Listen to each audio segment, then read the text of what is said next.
नमस्कार विद्यार्थी मित्रांनो, आज आपण चाचणी क्रमांक 2 विषय गणित भाग 1 व भाग 2 इयत्ता 9वी एकूण 15 गुणाची ही चाचणी सेतू अभ्यासक्रमाची सोडवणार आहोत। यापूर्वी आपण सेतू अभ्यासक्रमाचे जे स्वाध्याय सोडवले त्या स्वाध्यायाच्या आधारावर आपण ही चाचणी सोडवायला लागलेलो आहोत।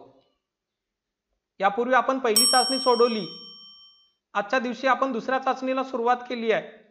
तर पाहूया प्रश्न क्रमांक पहिला, खालील बहुपर्यायी प्रश्नाच्या दिलेल्या उत्तरापैकी अचूक पर्याय निवडा। 4 गुण या पहिल्या प्रश्नाला असणार आहेत आणि एकूण 4 उपप्रश्न तुम्हाला विचारलेले आहेत। यातला पहिला उपप्रश्न आहे, खालील पैकी ही राशी बहुपदी आहे। एकूण 4 राशी दिलेल्या आहेत आणि या 4 राशीपैकी बहुपदी कोणती आहे हे ओळखायचं आहे। मग इथं जर पाहिलं आपण, पहिल्यामध्ये 2 वर्गमुळात x असं दिलेलं आहे, म्हणजे हा जो भाग दिलेला आहे याला आपण x चे वर्गमूळ असं लिहितो। या चलाची कोटी अपूर्णांक आहे, अंश आणि छेदाच्या रूपातली आहे। इथं 1/y आहे। या राशीमध्ये जे चल वापरलंय या चलाचा घातांक हा ऋण आहे।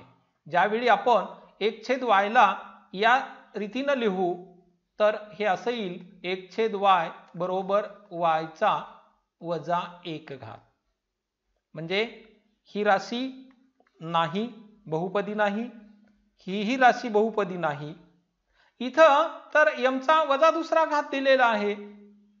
मग बहुपदीमध्ये चलांचे घातांक एकतर पूर्णांक संख्या असते किंवा पूर्णांक संख्या असते आणि ती धन पूर्णांक असते। इथं y चा घातांक ऋण आहे, इथं m चा घातांक ऋण आहे आणि इथं x या चलाचा घातांक ही अंश आणि छेदाच्या रूपातली संख्या आहे। म्हणजे ही बहुपदी नाही, ही तिसऱ्या नंबरची बहुपदी नाही आणि चौथ्या नंबरची बहुपदी नाही। इथं x चा पहिला घात आहे, x अधिक 2, आणि मग या राशीला बहुपदी आपल्याला म्हणता येणार आहे आणि म्हणून x अधिक 2 ही राशी बहुपदी आहे किंवा अचूक पर्याय जो सांगितलेला आहे तो आहे या प्रश्नासाठी बी। म्हणून या पहिल्या प्रश्नाचं उत्तर, पहिल्या उपप्रश्नाचं उत्तर असणार आहे तर ते बी। आता दुसरा प्रश्न पहा, 5.2 सेमी त्रिज्या असलेल्या वर्तुळाच्या सर्वात मोठ्या जीवेची लांबी किती असेल? कोणत्याही वर्तुळामध्ये त्या वर्तुळाची सर्वात मोठी जीवा म्हणजे वर्तुळाचा व्यास असते। मग जर त्रिज्या 5.2 सेमी असेल तर त्या वर्तुळामध्ये सर्वात मोठ्या जीवेची लांबी ही त्रिज्येच्या दुप्पट असेल, कारण व्यास हा त्रिज्येच्या दुप्पट असतो। म्हणून या 5.2 सेमी लांबीच्या त्रिज्या असलेल्या वर्तुळाच्या सर्वात मोठ्या जीवेची लांबी ही 5.2 ची दुप्पट म्हणजेच 10.4। मग इथं 10.4 हा पर्याय आहे डी, किंवा इथला अचूक पर्याय जो आहे तो असणार आहे डी। प्रश्न तिसरा, प्रत्येक चौरस हा टिंबटिंब नसतो। आयत, समभुज चौकोन, समलंब चौकोन आणि समांतरभुज चौकोन।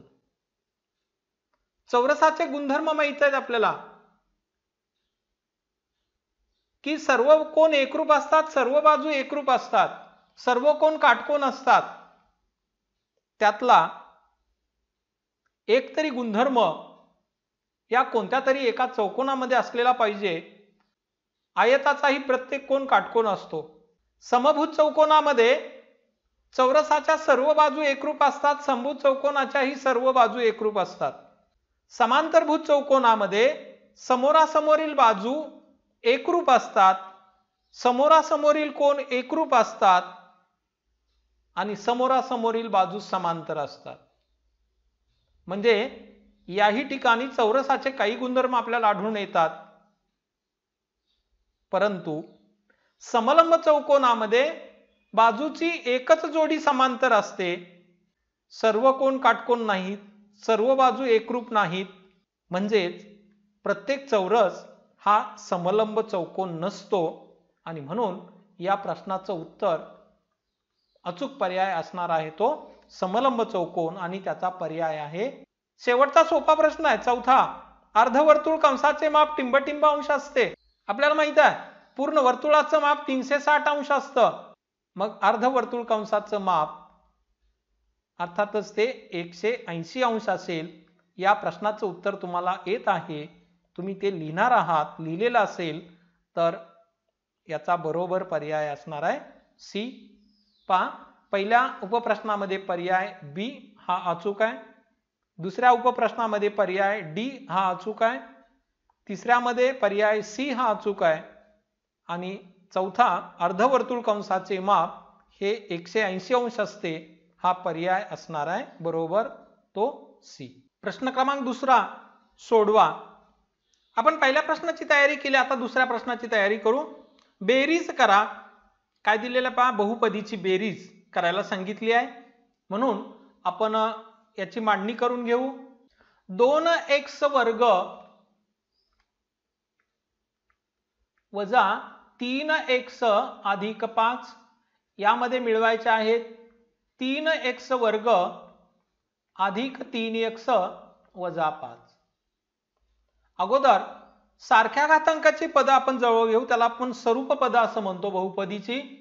मग 2x वर्ग अधिक 3x वर्ग वजा 3x अधिक 3x नंतर संख्यामध्ये घेऊ आपण 5 आणि इथं आहेत वजा 5. पहा बरं इथं हे 3x वर्ग 2x वर्ग आणि 3x वर्ग यांची बेरीज येईल 5x वर्ग आणि हे वजा 3x इथं x आहेत हे वजा 3x आणि हे अधिक 3x हे मात्र इथं कॅन्सल होतील.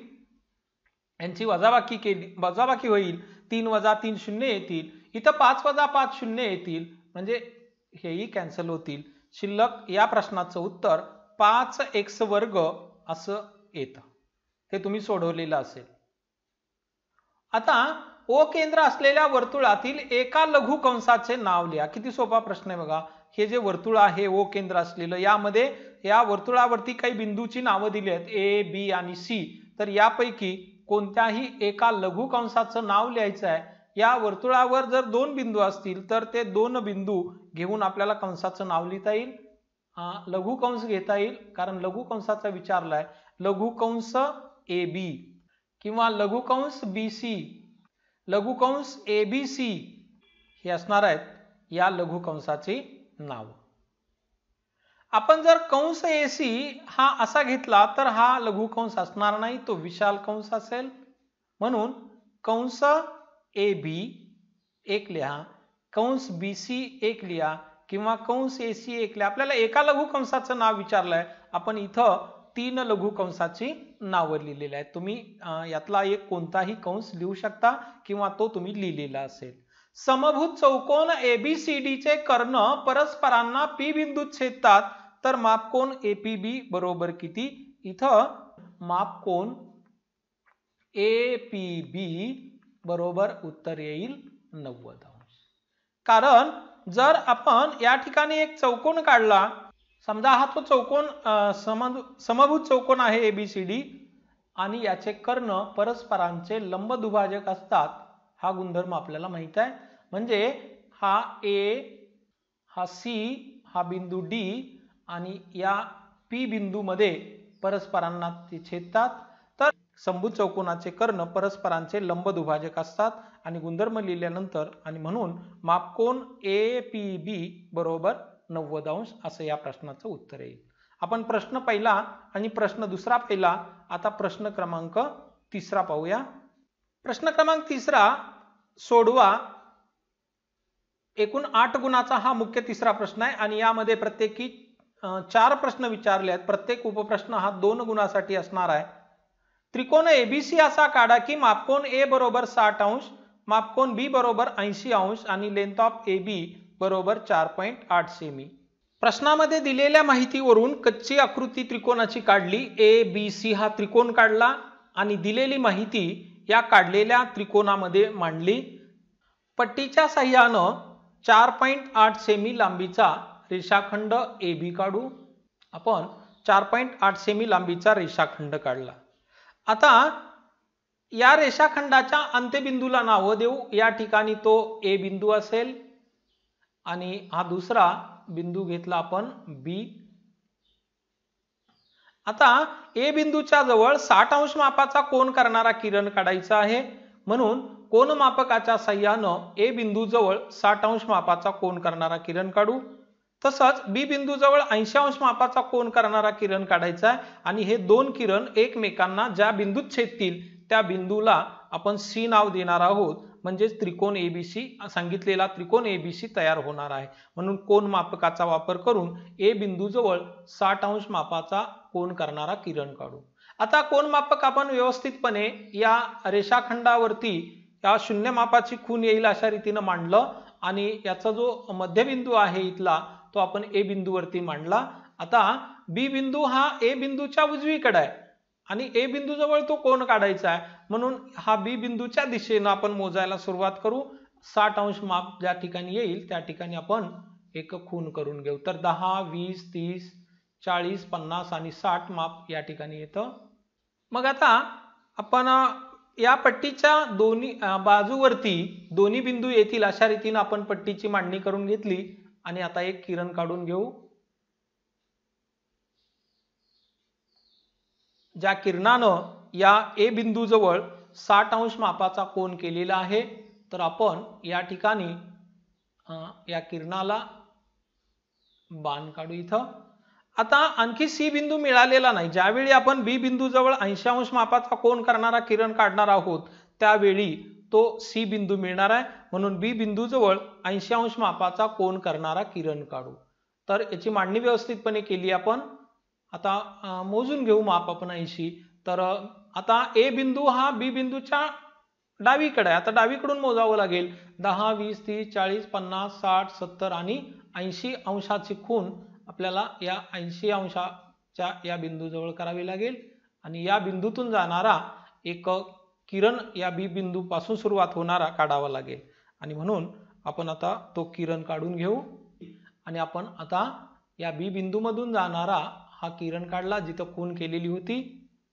तर आता या ठिकाणी आपण हा जो किरण काढला आता या दोन किरणांनी एकमेकांना ज्या बिंदूत छेदलं त्या बिंदूंना आपण हे C नाव देऊ. तर या A बिंदू जवळचा कोन हा 60 अंश मापाचा काढला आपण. नंतर B बिंदू जवळचा कोन हा 80 अंश मापाचा काढला आणि AB हा रेषाखंड 4 पॉइंट किंवा या त्रिकोणाची बाजू AB ही 4.8 सेमी लांबीची काढली. तर अशा रीतीनं तुम्हाला हा प्रश्न सोडवता येईल की जो आपण यापूर्वी त्रिकोण रचनेमध्ये अशा प्रकारच्या प्रश्नांना सोडवलेलं होतं. तिसऱ्या मुख्य प्रश्नातला दुसरा उपप्रश्न आता आपण पाहू. O केंद्र असलेल्या वर्तुळाची जीवा AB ही जीवा आहे. AB ही जीवा आपल्याला दिसते. जीवा AB ची लांबी 8 सेमी आहे. जीवा AB ची लांबी 8 सेमी दिलेली आहे की रेखा OP लंब जीवा AB म्हणून AP अधिक PB बरोबर AB किंवा 2AP बरोबर AB 2AP बरोबर AB. इथं वर्तुळाच्या केंद्रातून जीवेवर टाकलेल्या लंबानं ती जीवा दुभागली जाते. इथं गुणधर्म लिहायचा आणि म्हणून AP बरोबर PB बरोबर किती येईल? या AB चा अर्ध येईल. AB किती आहे? 8 सेमी आहे. म्हणून 1/2 AB आणि म्हणून इथं AB 8 आहे. मग AP बरोबर PB आणि बरोबर किती येईल? मग ते 8 च्या निम्म म्हणजे येईल 4 सेमी. आता AP आलं 4 सेमी, PB आलं 4 सेमी आणि दिलेला आहे OP बरोबर 3 सेमी. इथं आकृतीमध्ये प्रश्नामध्ये OP बरोबर 3 सेमी. आता इथं जर आपण एक रेषाखंड काढून घेतला ओ आणि पी ला जोडणारा, इथं ओ पी ए हा काटकोन त्रिकोण तयार झाला. मग या काटकोन त्रिकोणामध्ये कर्णाची लांबी म्हणजेच या वर्तुळाची त्रिज्या असेल. मग ही त्रिज्या काढण्यासाठी पायथागोरसचा प्रमेय आपल्याला वापरावा लागेल. मग असं लिहावं लागेल की माप त्रिकोण OPA मध्ये मापकोन P बरोबर 90 अंश आणि म्हणून पायथागोरसच्या प्रमेयाने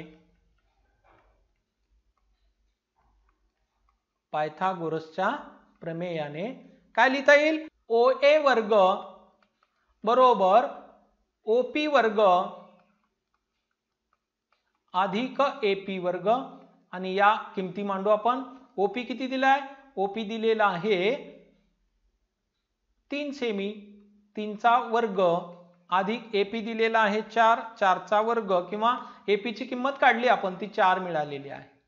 मग 3 चा वर्ग अधिक 4 चा वर्ग, 3 चा वर्ग 9, 4 चा वर्ग 16, बेरीज आली 25.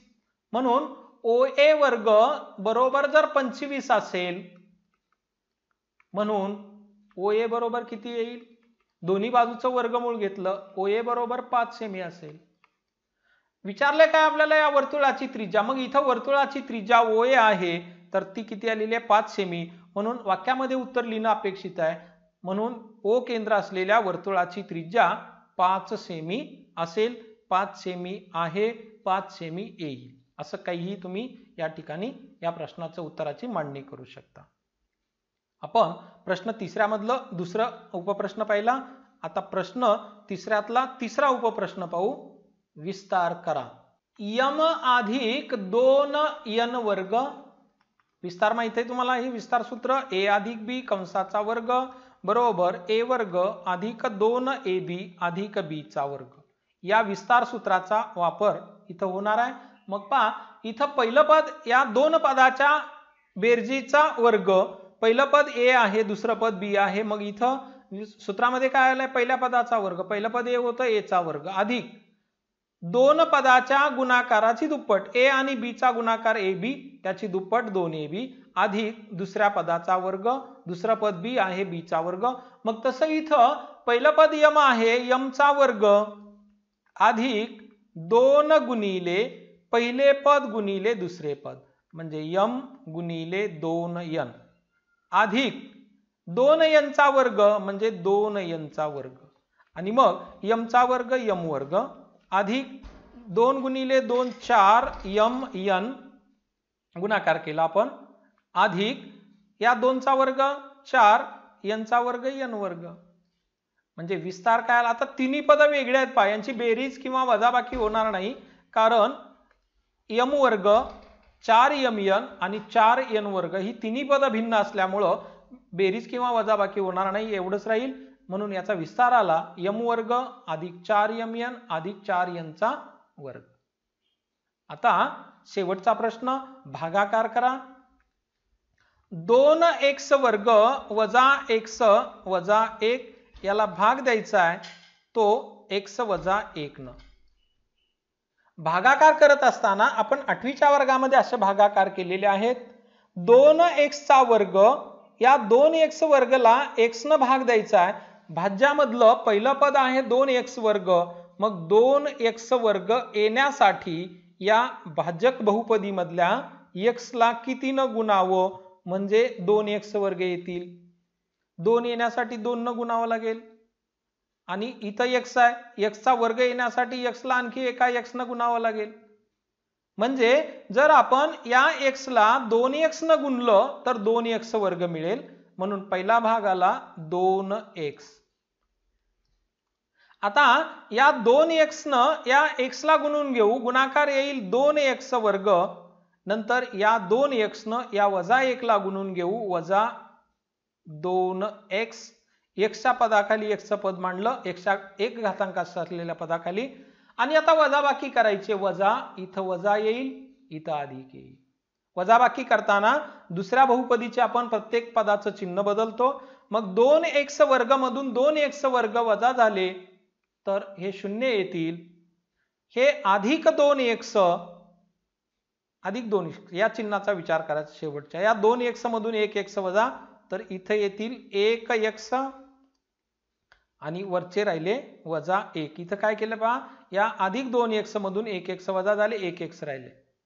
आता भाजक बहुपदीमध्ये पहिल्यांदा x आहे. या x ला कितीनं गुणावं म्हणजे उत्तर हे 1x येतील. या x ला कितीनं गुणावं म्हणजे उत्तर 1x येईल. तर इथं कितीनं गुणावं लागेल बघा, अधिक 1 न गुणलं x ला की x येईल. म्हणून 1x या अधिक 1 न वजा 1 ला गुणलं तर येतील वजा 1 आणि यांची वजाबाकी करायची आहे. म्हणून वजाबाकी करताना दुसऱ्या राशीतल्या प्रत्येक पदाचं चिन्ह बदलतं. इथं वजा 1 ला वजा 1 येईल आणि इथं वजाचे अधिक होईल. या अधिक 1x मधून 1x वजा झाले हे 0 येतील. वजा 1 आणि अधिक 1 यांची वजाबाकी होऊन ती पण 0 येईल. बाकी 0 आली आणि भागाकार मिळाला 2x अधिक 1. तर अशा रीतीनं आज आपण या चाचणी परीक्षेमधील सर्व प्रश्न पाहिले. हा व्हिडिओ तुम्हाला आवडला असल्यास लाईक करा, तुमच्या मित्रांना शेअर करा. तुम्ही जर माझ्या चॅनलमध्ये नवीन असाल तर चॅनलला सबस्क्राईब करा, बेल आयकॉनला क्लिक करा म्हणजे नवीन व्हिडिओचे नोटिफिकेशन मिळण्यासाठी मदत होईल. भेटूया पुढील व्हिडिओमध्ये. तोपर्यंत नमस्कार.